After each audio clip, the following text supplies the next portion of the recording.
Hello student, आज आपण next lecture चालू करतोय. इंटिग्रेशन हा जो चॅप्टर चालू आहे आपला त्यामधला. तर आपण पाठीमागच्या लेक्चरमध्ये इंटिग्रल ऑफ द फॉर्म जो आहे त्यामधला थर्ड फॉर्म जो आहे कुठला 1/a+b sin x किंवा cos x जर असेल तर त्या टाइपचे एक्झाम्पल सॉल्व्ह केले आहेत. तर आपल्याला या लेक्चरमध्ये फॉर्म नंबर जो आहे 4 बघायचा आहे. सेम आहे प्रिव्हियस जो फॉर्म बघितला सेम आहे, बट त्यामध्ये काय डिफरन्स आहे बघा. इंटिग्रेशन 1/a+b या ठिकाणी असणार फक्त साइन 2x किंवा cos 2x. म्हणजे काय डिफरन्स आला तर x जो होता आधीच्या टर्म मध्ये त्याच्या ऐवजी ते येणार 2x. काय येणार 2x. सगळं त्यामध्ये सेम आहे, फक्त एवढाच डिफरन्स आहे. लक्षामध्ये आयडेंटिफिकेशन करणं देखील त्यामध्ये सेमच आहे. 1/a+b sin x और cos x असू शकतो किंवा sin 2x जो आहे तो दोन्ही टर्म मध्ये असू शकतो. ए ला मल्टिप्लाय असू शकतो पुढं बी ला multiply. Okay, then identification same to आहे त्या ठिकाणी. मग यामध्ये सॉल्व कसं करायचा, हा जो फंक्शन आला तर सॉल्व कसं करायचं, तर यामध्ये देखील पहिली स्टेप जी आहे ती आहे सबस्टिट्यूशन. जसं आपण 1/a+b sin x असेल किंवा cos x असेल तर त्यामध्ये सबस्टिट्यूशन करायचं tan x/2. काय सबस्टिट्यूशन करायचं त्या ठिकाणी tan x/2, कारण त्या ठिकाणी sin x and cos x च्या फॉर्म्युलांमध्ये sin x म्हणजे काय असतो त्या ठिकाणी तर 2 × tan x/2 upon 1 tan square x/2. कारण यामध्ये x/2 असतो sin x cos x च्या फॉर्म्युलांमध्ये, म्हणून आपण x/2 करतो. आता या ठिकाणी जर 2x आला तर काय चेंज होईल बघा. म्हणजे जो अँगल आहे त्या ठिकाणी येणार 2x, इकडे देखील येणार 2x, इकडे देखील येणार 2x. 2 to गेट कॅन्सल आणि फॉर्म्युला राहतो त्या ठिकाणी 2 × tan x upon 1 tan square x. हा फॉर्म्युला राहतो. म्हणजे यामधून x/2 जो डिवायडेड 2 येतो त्या ठिकाणी कॅन्सल होऊन जातो. म्हणजे यामध्ये फक्त आपल्याला एवढंच चेंज आहे. sin x किंवा cos x असेल तर त्यामध्ये x/2 ची टर्म येते, आणि sin 2x किंवा cos 2x जर असेल तर त्यामध्ये काय टर्म येतात, फक्त tan ची टर्म येते. x/2 येत नाही, फक्त x येणार त्या ठिकाणी. मग cos 2x देखील सेम होणार. cos x चा काय फॉर्म्युला आहे तर 1 - tan square x/2 1 tan square x/2. झालं. दोन्ही टर्म मध्ये x/2. आता इथं आपण जर 2x घेतलं तर 2 to गेट कॅन्सल इथला होणार आणि राहणार फक्त tan x. 1 - tan square x upon 1 tan square x. म्हणजे या दोन्हीमध्ये काय चेंज आला तर तिथं tan x/2 येत होता. या फॉर्म्युलांमध्ये ज्यावेळेस 2x असेल तर इथे येतो फक्त tan x. मग सबस्टिट्यूशन मध्ये फक्त एवढाच डिफरन्स आहे का यामध्ये आपण सबस्टिट्यूट करताना कशाचं करणार tan x करणार. आणि आधीचा जो आहे फर्स्ट फॉर्म म्हणजे या टर्म मधला 1/a+b sin x किंवा cos x असेल तर त्यामध्ये सबस्टिट्यूशन करतो tan x/2 आणि यामध्ये सबस्टिट्यूट करणार आपण फक्त tan x. लक्षामध्ये tan x t पुट करणार. लक्षात ठेवा यामध्ये x/2 ची टर्म येणार नाही, फक्त त्या ठिकाणी येणार x, that is tan x t substitution करणार. दोघांमधला डिफरन्स लक्षात ठेवा.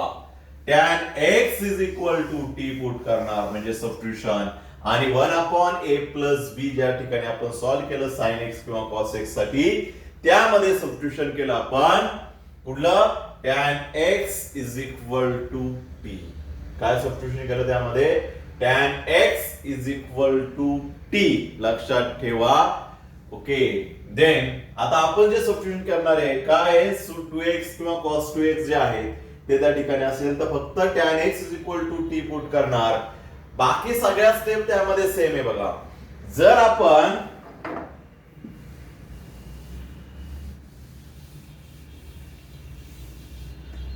सबस्टिट्यूशन केल्यानंतर जर या टर्मचा आपण जर डेरिव्हेटिव्ह घेतला तर काय आहे tan x चा derivative sec square x dt by dx. आपल्याला काय काढायचं असतं dx ची व्हॅल्यू 1/a+b sin x किंवा cos x च्या फॉर्म मध्ये dx ची व्हॅल्यू काय येत होती 2dt/1+t². 2 काय येत होता कारण या कंपोजिट फंक्शन नुसार x/2 चा डेरिव्हेटिव्ह परत 1/2 येत होता. तो त्याला मल्टिप्लाय तो 2 डिवाइड तिकडे मल्टिप्लाय होत होता. बट आता या ठिकाणी इथं डायरेक्टली आपण tan x हे कंपोजिट वगैरे होणार नाही. म्हणजे या ठिकाणी काय करतो आपण सेक स्क्वेअरच्या ऐवजी आपण त्याची व्हॅल्यू पुट करतो that is 1 plus tan square x. कारण सेक स्क्वेअरचा फॉर्म्युला आहे. त्याला मल्टिप्लाय होणारी काढली dx ची टर्म इज इक्वल टू राहणार dt. dx इकडे मल्टिप्लाय केला म्हणजे dx इज इक्वल टू होणार dt अपॉन 1 प्लस आता tan x च्या ऐवजी आपण पुट करतोय t दॅट इज t². बघा काय चेंज झालं दोघांच्या टर्म मध्ये 1/a+b sin x किंवा cos x जो आधीचा फॉर्म जो होता त्यामध्ये dx ची व्हॅल्यू काय येत होती तर सेम. इथं फक्त 2 येत होता इथं 2 येणार नाही. इथं x/2 पुट करत होतो त्याच्यामुळे 2 येत होता. इथं x/2 नाही म्हणून 2 येणार नाही.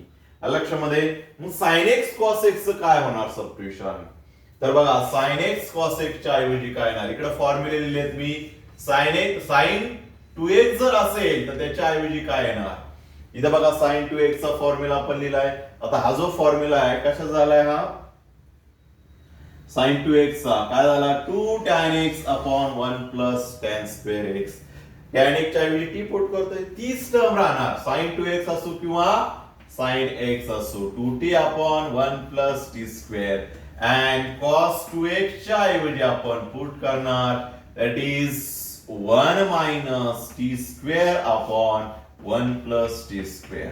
हे जे सबस्टिट्यूशन आहे ते तेच राहतं जे आपण पहिल्या फॉर्म मध्ये फक्त या ठिकाणी एवढं चेंज होतं. इथं tan x/2 is equal to t येत होता तर या ठिकाणी 2dt upon 1 plus t². Sine cos जे आहे त्या टर्मचं सिम्प्लिफिकेशन तेच राहणार. व्यवस्थित लिहून घ्यायचं. हे पण फॉर्म्युले लिहून घ्या म्हणजे आपल्या लक्षात येईल एक्झॅक्टली तिथं आपण इथं जे आहेत ही टर्म तशीच का राहिली लक्षामध्ये व्यवस्थित लिहून घ्या. सबस्टिट्यूशन जे आहेत या फॉर्मचं सबस्टिट्यूशन कारण यामध्ये फक्त सबस्टिट्यूशन महत्वाचं आहे बाकी काही नाही. सबस्टिट्यूशन पहिली स्टेप सबस्टिट्यूशन आणि एक्झाम्पल सॉल्व्ह करताना एवढंही लिहायची गरज नाहीये. त्यामध्ये काय लिहिणार मी मागच्या वेळी सांगितलं फक्त जे काय सबस्टिट्यूशन करतो ते डायरेक्टली dx ची व्हॅल्यू डायरेक्टली sin 2x असेल cos 2x ची व्हॅल्यू संपलं.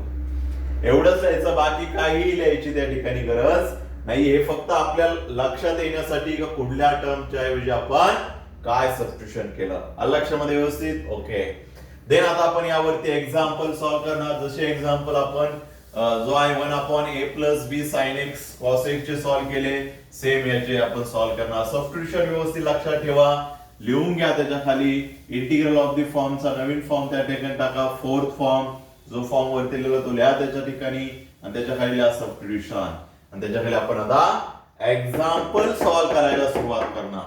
मग त्यामध्ये फर्स्ट एक्झाम्पल घेतोय बघा integration 1/2 minus 3 sin 2x into dx.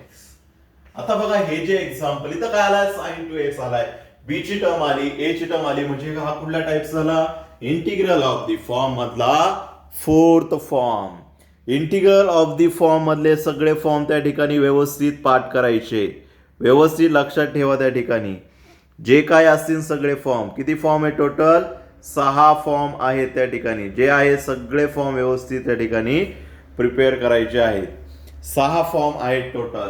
आपण 1 बाय 1 बघणार आहे. त्यापैकी आपला फोर्थ फॉर्म चालला आहे. फोर्थ फॉर्म जो आहे तो आपण स्टार्ट केलेला आहे. पहिला जो बघितला 1 quadratic equation that is 1/x² + bx + c. Second बघितला सेम पण वरती टर्म असते px + q upon square root मध्ये x² + bx + c. Square route असेल किंवा विदाउट स्क्वेअर रूट असेल. तिसरा जो बघितला तो म्हणजे त्याच्या आधीचा 1/a + b ± sin b sin x किंवा cos x किंवा दोन्ही टर्म मध्ये sin cos किंवा सेपरेट टर्म असते sin cos त्याच्या पुढे एक कॉन्स्टंट टर्म असते. ओके, असे जे टाइप्स आहेत ते बघितले 3 टाइप्स. त्यापैकी आपला आता चौथा टाइप चाललाय 1/a+. जो ट्रिग्नोमेट्रीचा आधी बघितला सेम आहे, फक्त त्यामध्ये x ची जी टर्म होती त्याच्या ऐवजी असणार 2x ची टर्म. x च्या ऐवजी तर 2x. मग काय चेंज होतं यामध्ये? सबस्टिट्यूशन देखील बघितलं आपण काय करणार आहे. तर काय करतो त्यामध्ये सबस्टिट्यूशन? पहिली स्टेप जी असते ती म्हणजे सबस्टिट्यूशन. काय करणार या ठिकाणी सबस्टिट्यूशन? तर tan x = t. काय डिफरन्स आहे दोघांमध्ये? तिथं tan x/2 पुट करत होतो, इथं पुट करणार only tan x. tan x = t put केल्यानंतर त्या टर्मचं काय घेतो आपण? डेरिव्हेटिव्ह. डेरिव्हेटिव्ह घेतल्यानंतर आपल्याला डायरेक्टली dx ची व्हॅल्यू या ठिकाणी लिहायची आहे. ती याच्या आधीच्या फॉर्म मध्ये किती होती? ती 2dt/1 + t². बट यामध्ये 2 त्या ठिकाणी येत नाही, 2 त्या ठिकाणी कॅन्सल होऊन जातोय. म्हणजेच या ठिकाणी कारण इथे येते का 2? नाही, बरोबर. म्हणजे इथं राहते फक्त dt/1 + t². दोघांमधला डिफरन्स लक्षात ठेवा. कुठलंही एक्झाम्पल असू द्या, काही व्हॅल्यू असू द्या, सबस्टिट्यूशन आपल्याला तेच करायचं आहे. सबस्टिट्यूशन आपल्याला तेच करायचंय, फक्त फॉर्म नुसार तिकडे काय होणार? डिफरंट होणार या ठिकाणी. dx झाला, dx नंतर खाली सबस्टिट्यूशन असतं ते म्हणजे यामध्ये ट्रिग्नोमेट्री टर्म कुठली आहे? sin 2x. मग sin 2x जी ट्रिग्नोमेट्री टर्म आहे त्याच्या ऐवजी काय सबस्टिट्यूशन येणार? तर आता बघितलं आपण काय जे आधीच्या टर्म मध्ये येत होतं, आधीच्या फॉर्म मध्ये तेच राहतं, बरोबर. काय होत होतं त्यामध्ये? 2t/1 + t². हे सबस्टिट्यूशन त्या ठिकाणी पाठ. हे सबस्टिट्यूशन या टाइप मध्ये आठवलं तर पूर्ण एक्झाम्पल सॉल्व्ह होणार, अदरवाईज नाही. मग त्यासाठी फक्त सबस्टिट्यूशन लक्षात ठेवायचं. फॉर्म आयडेंटिफाय करणं एकदम सोपं आहे. इंटिग्रेशन मध्ये फॉर्म जे टाइप्स आहे त्या टाइपचे एक्झाम्पल आयडेंटिफाय करणं एकदम इझी आहे आणि फॉर्म देखील कमी आहेत आणि आयडेंटिफाय करणं देखील इझी आहे. ओके, आता सबस्टिट्यूशन केलं. सबस्टिट्यूशन केल्यानंतर जे आलेले सबस्टिट्यूशन ते काय करतो मग एक्झाम्पल मध्ये पुट करणार. काय होईल मग? Integration sign as it is. Example मध्ये लिहितोय 1 as it is, 2 as it is, -3 as it is. Sine x च्या ऐवजी येणार या ठिकाणी काय आता? साइन x च्या ऐवजी साइन 2x च्या ऐवजी येणार this term that is 2t/1 + t². Then पुढं इंटू पुढं dx. आता dx च्या ऐवजी काय व्हॅल्यू येणार? dt/1 + t². झालं सबस्टिट्यूशन. सबस्टिट्यूशन केल्यानंतर सिम्प्लिफाय करणार. काय सिम्प्लिफाय होणार? जर या ठिकाणी पुढं कॉन्स्टंट मल्टिप्लाय असेल तर आधी त्यांनी मल्टिप्लाय करून घ्यायचं. काय होईल? 1/2. मग 3 ने आतमध्ये मल्टिप्लाय कुणाला होणार? 3 2t ला होणार की 1 + t² ला होणार? तर कुणाला होणार? न्यूमेटरला होतो फक्त, दॅट इज 2t ला. 3 × 2 दॅट इज 6t/1 + t². हा 1 + t² जो आहे तो लगेच कॅन्सल होणार नाही कारण आधी आपल्याला याचं सिम्प्लिफाय करावं लागेल. काय होईल सिम्प्लिफिकेशन? बघा 1 काय करावं लागेल मग? याचा डिनॉमिनेटर काहीच नाही म्हणजे 1. डिनॉमिनेटर सेम करण्यासाठी आपण काय करतो? Cross multiplication. 1 + t² ने 2 ला मल्टिप्लाय करणार, that is 2 × 1 + t² -6t and दोन्ही टर्मचा कॉमन डिनॉमिनेटर 1 + t². आहे लक्षामध्ये? ओके. देन पुढे येणार dt/1 + t². dt/1 + t². 1 + t² get cancel. Cross multiply केल्यानंतर मग कॅन्सल करायचा. रिमेनिंग टर्म राहते ती लिहिणार ऍज इट इज. काय राहिली बघा? 2 ने आतमध्ये मल्टिप्लाय करणार 2 into 1 2 plus 2 into t square 2t square पुढं मायनस 6t इंटू dt. मग आपल्याला राहतं ते कुठलं इक्वेशन राहतं क्वाड्रेटिक इक्वेशन. प्रॉपर ऑर्डरनी राईट करणार. आधी स्क्वेअरची term that is 2t square sign plus हे म्हणलं काहीच नाही दिलं सुरुवातीला. नंतर टी ची टर्म टी ला मायनस साइन आहे मायनस स लिहायचं आणि 2 ला काहीच साइन आहे म्हणजे प्लस लिहिणार लास्टला dt. बघा या ठिकाणी व्यवस्थित कुठल्या टाइपचं एक्झाम्पल झालं इंटिग्रल ऑफ द फॉर्म मधला first form 1 upon quadratic equation. बघा प्रत्येक टाइपच्या एक्झाम्पल मध्ये इंटिग्रल ऑफ द फॉर्म जो आहे तो येतोच. मग काय करणार पुढं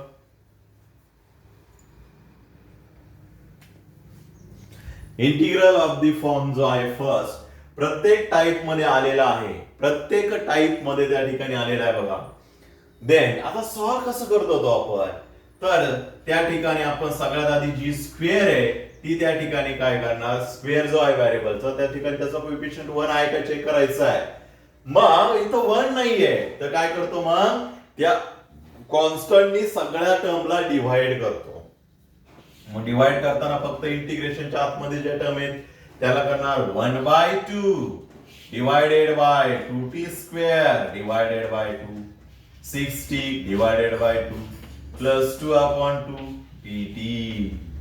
मग सिम्प्लिफाय केल्यानंतर हा जो 1/2 आहे तो बाहेर लिहिणार 1 अपॉन काय राहील मग खाली 2 to get cancel 3/2 that is 6/2 that is 3 2/2 that is 1 t square राहिला minus 3t and plus 1 into dt. झालं. आता पुढं डायरेक्टली या टर्मची काय फाइंड आउट करणार थर्ड टर्म. मग थर्ड टर्मचा काय फॉर्म्युला आहे 1/2 into coefficient of x that is t काय मग -3 होल टर्मचा स्क्वेअर म्हणजे किती येणार -3/2 चा स्क्वेअर म्हणजे -3 चा स्क्वेअर प्लस येणार दॅट इज 9 अँड 2 चा स्क्वेअर दॅट इज येणार 4. 9/4 आली थर्ड टर्म. थर्ड टर्म आल्यानंतर काय करतो त्यामध्ये एक्झाम्पल मध्ये आपण ऍड आणि सबट्रॅक्ट करतो. दॅट इज काय झालेलं क्वाड्रेटिक इक्वेशन आपलं बाहेरचे कॉन्सेप्ट तो तसंच लिहिणार काय तो बाहेर 1/2 पुढं 1 upon T square -3t plus 1 plus third term त्यामध्ये फक्त ऍड आणि सबट्रॅक्ट करणार दॅट इज प्लस 9/4 अँड -9/4 ही त्यामध्ये ऍड आणि सबट्रॅक्ट केल्यानंतर पुढे dt राहिलेला तो तसाच लिहिणार कारण 2 जो कॉन्स्टंट 2 नाहीये त्याला जी कॉन्स्टंट टर्म आलेली ही 1/2 ती बाहेर लिहिलेली आहे dt तसाच राहिलेला आहे 2 आधीच्या टर्म मधला येत होता बरोबर. आता बघा थर्ड टर्म त्यामध्ये ऍड आणि सबट्रॅक्ट केल्यानंतर मग महत्वाची स्टेप यामध्ये ब्रॅकेट भेटते. ब्रॅकेटचं एक्सपान्शन ब्रॅकेट फाइंड आउट करताना first value fix that is t second value देखील फिक्स असते. कुठली असते ती square root of third term that is 9/4 चा स्क्वेअर टर्म 3/2. साइन कुठला असतं जे t ला साइन येते म्हणजे मायनस होल टर्मचा स्क्वेअर. रिमेनिंग टर्म बघा यामध्ये +1 राहिली कारण एक्सपान्शन मध्ये गेले +1 -9/4 त्या टर्मचं सिम्प्लिफाय जर केलं तर 1/2 1 अपॉन या टर्मला आपण t पुट करू दॅट इज t स्क्वेअर. फक्त या टर्मला पुट करतो लक्षात ठेवा स्क्वेअर तसाच राहतो. पुढे सिम्प्लिफिकेशन काय होईल बघा 4 into +1 that is +4 -9/4 4 -9 that is -5/4 square येतो का इथं नाही. मग काय करणार स्क्वेअर रूट आणि त्याचा स्क्वेअर कुठला फॉर्म्युला यूज होणार 1 अपॉन x² - a². काय असतो मग लॉग ऑफ